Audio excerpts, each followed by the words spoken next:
বিসমিল্লাহির রহমানির রহিম। আসসালামু আলাইকুম সুপ্রিয় শিক্ষার্থীবৃন্দ, আজকের ভিডিওতে আমরা 30 পৃষ্ঠার দ্বিতীয় সমস্যাটির সমাধান দেখতে যাচ্ছি। সমস্যাটি স্ক্রিনে দেখে নিই, ঠিক আছে বন্ধুরা? এই সমস্যাটি আমরা আজকে সমাধান করব। প্রথমেই আমি সমস্যাটি একটু পড়ে নেই। কোন বিদ্যালয়ে 5324 জন শিক্ষার্থী রয়েছে, যার মধ্যে 2793 জন বালক। ওই বিদ্যালয়ে কতজন বালিকা রয়েছে? শিক্ষার্থী বন্ধুরা, তোমরা কিন্তু সাথে অবশ্যই বই নিয়ে বসবে, ঠিক আছে? বই খাতা কলম নিয়ে বসবে, তাহলে তোমরা আমার সাথে সাথে করতে পারবে বা পড়তে পারবে, অথবা স্ক্রিনে ভালো করে লক্ষ্য করবে, কেমন? তো চলো আমরা সমস্যাটির সমাধান দেখে নিই। সমস্যাটিতে আমরা পড়েছিলাম বিদ্যালয়ের শিক্ষার্থী আছে 5324 জন, তাই না? এবং বালকের সংখ্যা কত ছিল? 2793 জন। আমরা এই জায়গায় রাফ করব সমস্যাটি কিভাবে, চলো আমরা গাণিতিক বাক্যের মাধ্যমে সমাধান করার চেষ্টা করি।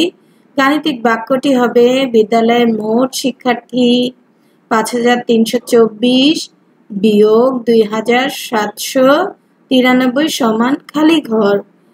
বালিকার সংখ্যা আমরা জানি না, এই দুইটি সংখ্যা বিয়োগ করলেই যে বিয়োগ ফলটি পাবো আমরা, সেটি হবে বালিকার সংখ্যা, ঠিক আছে? তো এসো আমরা একটু রাফ করে বিয়োগটি করে নিই। আমি জানি তোমরা অনেকেই হয়তো বিয়োগটি করতে পারবে, যারা পারবে না তাদের জন্য একটু সহজভাবে করে নিচ্ছি, ঠিক আছে বন্ধুরা? তোমরা চাইলে দেখতে পারো। আমরা সংখ্যা দুটিকে উপরে নিচে বসিয়ে নিলাম, ঠিক আছে?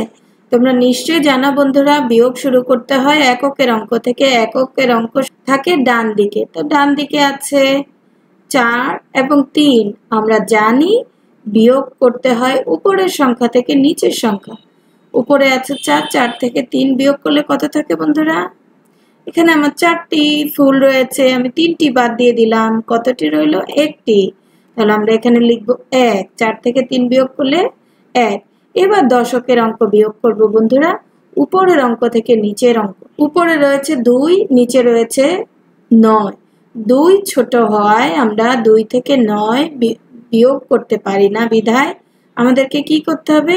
এই যে শতক পাশেই রয়েছে, শতকের 3 থেকে 1 শতক নিয়ে আসবো এখানে। চলো নিয়ে আসি, এখান থেকে 1 নিয়ে আসলাম, আমি পাবো কত? 10 দশক। আমি শতক থেকে 100 এনেছি, কিন্তু পেয়েছি 10টা 10। এবার আমার ছিল 2টা 10, আরো হলো 10টা 10। কটি হলো? 10 আর 2 হলো 12। আমরা কত পেলাম তাহলে? এখানে 12। এবার আমরা 12 থেকে 9 বিয়োগ করতে পারবো, তাই না বন্ধুরা? 12 থেকে 9 বিয়োগ করলে কত হয়? চলো গুণে দেখি আমরা। 10 থেকে গুণো বন্ধুরা, 10, 11, 12। কত হলো বলো তো? 3 হলো। আমরা লিখলাম 3। এবার আমরা শতকের অঙ্ক বিয়োগ করব। এখানে আছে কত বন্ধুরা বলো তো? এখানে 3 ছিল, কিন্তু আমরা এখান থেকে 1 নিয়ে গেছি, তাই না? তাহলে এখানে কত আছে? 2 আছে। 2 ছোট 7 বড়, তাহলে আমাদেরকে কি করতে হবে? এখান থেকে 1 ধার নিতে হবে। ধার নিলে আমরা পাবো কত? 10। আমি পেলাম 10, আর এখানে আমার আছে 2। 3 না, কিন্তু 2 আছে। 10 আর 2 কত হলো? 12 হলো। এবার আমি 12 থেকে 7 বিয়োগ করব। তাহলে আমরা গণনা করব 8 থেকে। 8, 9, 10, 11, 12। কত হলো বন্ধুরা গুণে বলো তো? 5 হলো আমার। তোমাদের নিশ্চয়ই 5 হয়েছে। এবার আমরা এটিকে বিয়োগ করব। এখানে ছিল 5, কিন্তু আমরা এখান থেকে 1 নিয়ে গিয়েছিলাম, তাই এখানে আছে কত বন্ধুরা? 4। বা 4 থেকে 2 বিয়োগ করলে 2 থাকে। তাহলে আমরা পেলাম 2531। বিয়োগ করে কত পেলাম? 2531। অতএব বালিকার সংখ্যা কত পেলাম আমরা? 2531 জন। উত্তর 2531 জন। সহজ না বন্ধুরা? এই সমস্যাটিকে আমরা আরেকটি পদ্ধতিতে সমাধান করব। যারা গাণিতিক বাক্যের মাধ্যমে সমাধান সহজ মনে করো, তারা ভিডিওটি আর না দেখলেও চলবে। আর যারা গাণিতিক বাক্যের মাধ্যমে সমস্যাটি সমাধান করা একটু তোমার কাছে জটিল মনে হয়, তারা পরের পদ্ধতিটি অনুসরণ করতে পারো। দুইটি পদ্ধতিতে সমাধান দেখাবো, তোমার কাছে যেই পদ্ধতি সহজ মনে হয় সেটি অনুসরণ করে। কেমন? এই সমস্যাটি তাহলে আমরা এবার আরেকটি পদ্ধতিতে সমাধান করি। চলো, এখানে আমাদের বিদ্যালয়ের শিক্ষার্থী ছিল 5324 জন, বালকের সংখ্যা 2793 জন। সমাধান আমরা করি। চলো, বিদ্যালয়ে শিক্ষার্থী আছে 5324 জন, বালক রয়েছে কত? 2793 জন। এবার আমরা এভাবে করে একটি দাগ টেনে নিব। সুতরাং বালিকা রয়েছে, আমরা কি করব? বিয়োগ করব, তাই না বন্ধুরা? চলো বিয়োগ করি। 4 থেকে 3 বিয়োগ করলে কত হয় তোমরা জানো? 1। এবার এখানে আছে 2, এখানে 9, 2 ছোট হয়, আমরা বিয়োগ করতে পারি না, তাই এই শতক থেকে 1 ধার নিব, আমরা পাবো 10। 10 এর সাথে আরো 2 যোগ করলে হয় 12, 12 থেকে 9 বিয়োগ করলে থাকে 3।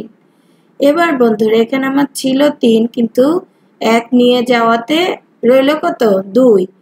2 যেহেতু ছোট, তাহলে আমাকে এখান থেকে 1 ধার নিতে হবে, আমি পাবো 10। 10 আর 2 12, 12 থেকে 7 বিয়োগ করলে কত থাকে? 5। এবার আমরা এখানে হাজারের অঙ্কে ছিল 5, 1 নিয়ে যাওয়াতে এখন রইল 4। 4 থেকে 2 বিয়োগ করলে থাকে 2। 2531 জন।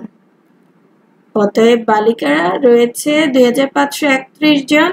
উত্তর 2531 জন। আশা করছি দুইটি পদ্ধতির মধ্যে যে কোনো একটি পদ্ধতি তোমার ভালো লেগেছে বন্ধুরা। তোমরা বাড়িতে বেশি বেশি করে অনুশীলন করবে, তাহলেই দেখবে তোমার কাছে গণিত একেবারে সহজ মনে হবে। গণিতকে তুমি যদি ভয় পাও তাহলে কিন্তু তুমি গণিতে পিছিয়ে পড়বে বন্ধুরা। ভয় পাওয়া যাবে না। গণিত আমাদের জীবনের সাথে জড়িয়ে আছে। আমরা প্রতিদিন প্রতিটি কাজেই গণিতকে ব্যবহার করছি। তুমি খাওয়া দাওয়া করো, সেখানেও হিসাব নিকাশের বিষয় আছে। তুমি ঘুমাও, সেখানেও আছে। গণিত ছাড়া আমাদের জীবন অচল, তাই গণিতকে ভয় পাওয়া যাবে না। ঠিক আছে? সবাই ভালো থেকো, সুস্থ থেকো। আল্লাহ হাফেজ।